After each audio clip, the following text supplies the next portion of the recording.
दर्शक बंधु जय जगन्नाथ। आज राशिफल वीडियो को आपन को स्वागत।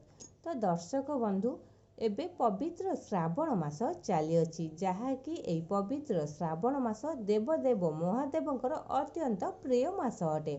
एही श्रावण मासरे स्वयं प्रभु देवदेवों को अति मान्यता सहित पूजा अर्चना करा जाइथाय। जेउ व्यक्ति एही पवित्र श्रावण मासरे महादेवंक ऊपर जलाभिषेक करे तो तार प्रतिटी मनस्कामना पूर्ण हेबा सहित दीर्घ दिन धरी लागी रहिଥିବା समस्त दुख कष्ट अंत हेबो सहित प्रतिटी कार्य सफलता प्राप्ति होइते महादेवंक कृपारु। तो दर्शक बंधु ज्योतिष शास्त्र अनुसार प्रत्येक व्यक्ति जन्म हेबा बेले निज भाग्य को निज साथी रे नेकी आसीथाय। प्रत्येक व्यक्तिर भाग्य सेही व्यक्तिर पूर्व जन्मर कर्म फल द्वारा निर्धारित होइथाय। सेथिपाई किछि लोक जन्म परे राजसुख भोग करुथिबा बेले आउ किछि लोक जीवन रे दरिद्रता सामना करबाको पड़े। दर्शक बंधु ज्योतिष शास्त्र अनुसार प्रत्येक राशिर स्वभाव भिन्न भिन्न धरणर होइथाय। तेबे आमे आज आपण मानकु कहिबाकु जाउछु एई पवित्र श्रावण मासरे देवदेव महादेवଙ୍କ शुभ आशीर्वाद सहित केउ दुईटी राशि अत्यंत प्रिय होइथांती महादेवकर, जहाँकि एही दुईटी राशि अत्यंत शुभ प्रभाव तांको जीवन रे मिलिथाय स्वयं प्रभु महादेवଙ୍କ कृपारु। ता सहित एही दुईटी राशि महादेवଙ୍କର अत्यंत प्रिय होइथाय। तेबे आसंतु जानिबा सेई दुईटी भाग्यशाली राशि विषय जहाँकि स्वयं महादेवଙ୍କର अत्यंत प्रिय दुईटी राशि।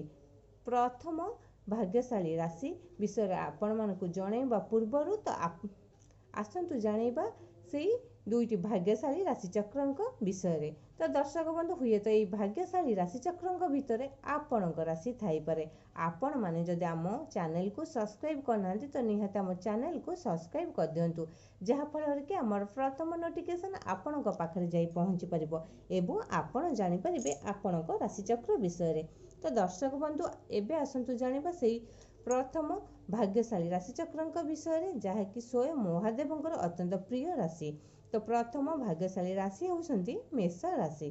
मेष राशि व्यक्ति अत्यंत महादेवंकर प्रिय राशि होइथांती। एही राशिर लोकंक ऊपर स्वयं देवदेव महादेव सदा सर्वदा शुभ कृपा दृष्टि पकेइथांती। सेथिपई एही राशिर लोके अत्यंत शुभ फल पाइथांती। एही मेष राशिर लोक मध्य भगवान महादेवंकर अत्यंत बड़ भक्त मध्य अटंती। एही सबु कारण जोगु एही मेष राशि लोकंक जीवन रे जेकोसी दुख कष्ट आसु पछे प्रतिटिरे सफलता मध्य से पाइथांती। जेते डेरी हेउना काहेकि अधिक दुख पाइले मध्य से डेरी रे निश्चय सुख पाइथांती। कौनसी ना कौनसी उपाय रे एही मेष राशिर व्यक्ति सबु संकट दूर हो जाइथाय। एही मेष राशिर व्यक्ति अत्यंत महादेवंकर प्रिय होइथिबा सबु संकट मध्य दूर करि देइथांती एई देवदेव महादेव।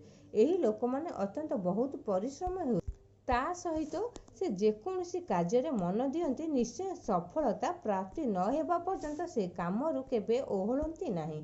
प्रतिटी कार्य को से निश्चिंत पूर्ण करने को चेष्टा करती, जहाँ फल एई सब गुण मध्य महादेवंकर अत्यंत प्रिय। एही मेष राशि व्यक्ति अत्यंत परिश्रमी होइथिबारु सेमानकु बहुत शीघ्र सफलतार प्राप्ति हेबाकु पड़िथाय। अति सहजरे सेमाने सफलता को निज हाथ मुठा को नहीं आसीथांती।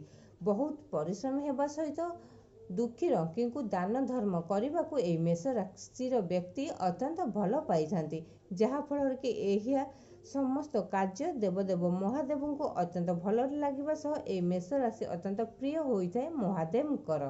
तो दर्शक बंधु एबे आसन जानिबा द्वितीय से भाग्यशाली राशि चक्रंक विषय। द्वितीय भाग्यशाली राशि होउछंती धनु राशि, जहाँकि ए धनु राशिर स्वामी ग्रह हेउछंती बृहस्पति, जे कि ग्रह मानकर राजा अटंती।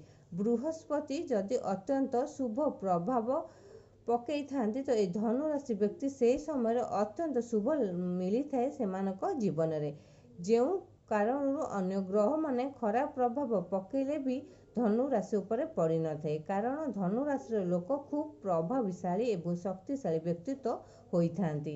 ଏମାନଙ୍କ ଉପରେ ପ୍ରଭୁ ଶିବଙ୍କର ଅସୀମ ଆଶୀର୍ବାଦ ସହିତ ଶୁଭ କୃପା ଦୃଷ୍ଟି ରହିଥାଏ, ଯେଉଁ କାରଣରୁ ଏହି ଲୋକମାନେ ଯେଉଁ କ୍ଷେତ୍ରରେ କ୍ୟାରିୟର ଗଢ଼ିବାକୁ ଚାହିଁଥାନ୍ତି ନିଶ୍ଚୟ ସେଥିରେ ସକ୍ସେସ୍ ପାଆନ୍ତି ଏବଂ ଯଦି ନୂତନ ବିଜନେସ୍ ବାଣିଜ୍ୟ ଗଢ଼ିବାକୁ ଚାହିଁଥାନ୍ତି ତ ନିଶ୍ଚୟ ସକ୍ସେସ୍ ପାଇବା ସହିତ ବିଦେଶରେ ମଧ୍ୟ ନୂତନ ବିଜନେସ୍ ଆରମ୍ଭ କରିପାରନ୍ତି, କାରଣ ଏହି ରାଶି ବ୍ୟକ୍ତିଙ୍କ ଉପରେ ସଦାସର୍ବଦା ସ୍ୱୟଂ ମହାଦେବଙ୍କର ଶୁଭ ଆଶୀର୍ବାଦ। ତା ସହିତ ଏହି ରାଶିର ବ୍ୟକ୍ତି ବହୁତ ପରିଶ୍ରମୀ ହେବା ସହିତ ବହୁତ ନିଷ୍ଠାବାନ ଠାକୁର ପୂଜା କରିଥାନ୍ତି। ମହାଦେବଙ୍କୁ ଅତ୍ୟନ୍ତ ନିର୍ଜଳ ଉପବାସରେ ମଧ୍ୟ ସେ ଡାକିଥାନ୍ତି, କାହିଁକି ନା ସେ ମହାଦେବଙ୍କର ଅତ୍ୟନ୍ତ ବଡ଼ ପାଇଥାନ୍ତି। ପ୍ରଭୁ ମହାଦେବଙ୍କ ଶୁଭ ଆଶୀର୍ବାଦରୁ ସେମାନଙ୍କ ଚଲାପଥ କୁସୁମିତ ହେବା ସହିତ ପ୍ରତିଟି କାର୍ଯ୍ୟରେ ସେ ଶୀର୍ଷ ସ୍ଥାନକୁ ଚଢ଼ିଥାନ୍ତି। ନିଜର 100% ଦେଇ କାର୍ଯ୍ୟ କରିବା ସହିତ ପ୍ରତିଟି କାର୍ଯ୍ୟରେ ସେମାନେ ସଫଳତା ପ୍ରାପ୍ତି ହୋଇଥାନ୍ତି। ତ ଦର୍ଶକ ବନ୍ଧୁ, ଏଇ ଦୁଇ ରାଶି ଥିଲା ଭାଗ୍ୟଶାଳୀ ରାଶି, ଯାହାକି ସ୍ୱୟଂ ଦେବଦେବ ମହାଦେବଙ୍କର ଅତ୍ୟନ୍ତ ପ୍ରିୟ ରାଶି ହୋଇଥାନ୍ତି। ଏହି ଦୁଇଟି ରାଶି ଅତ୍ୟନ୍ତ କଠୋର ମନୋଭାବରେ ଦେବଦେବ ମହାଦେବଙ୍କୁ ମଧ୍ୟ ପୂଜା ଅର୍ଚ୍ଚନା କରିଥାନ୍ତି। ତା ସହିତ ବଡ଼ ଭକ୍ତ ଭାବେ ସେମାନେ ପରିଗଣିତ ହୋଇଥାନ୍ତି। ଏହି ମେଷ ରାଶି ଏବଂ ଧନୁ ରାଶିର ବ୍ୟକ୍ତି ଯେକୌଣସି କାର୍ଯ୍ୟ କରନ୍ତୁ ନା କାହିଁକି ନିଶ୍ଚୟ ସଫଳତା ପ୍ରାପ୍ତି ହେବା ସହିତ ତାଙ୍କ ଜୀବନରେ ଯେତେ ବାଧା ବିଘ୍ନ କଷ୍ଟ ଆସିଥାଏ ମହାଦେବଙ୍କ କୃପାରୁ ସବୁ ଦୂରେଇ ଯାଇଥାଏ। ତ ଦର୍ଶକ ବନ୍ଧୁ, ଆପଣମାନଙ୍କୁ ଆମ ଭିଡ଼ିଓଟି କେମିତି ଲାଗିଲା ନିହାତି କମେଣ୍ଟ ବକ୍ସରେ ଦେବଦେବ ମହାଦେବ ଲେଖି ଜଣାଇବା ସହିତ ଭିଡ଼ିଓଟିକୁ ଲାଇକ୍ କରନ୍ତୁ, ଚ୍ୟାନେଲଟିକୁ ସବସ୍କ୍ରାଇବ୍ କରନ୍ତୁ ଏବଂ ସେୟାର କରନ୍ତୁ।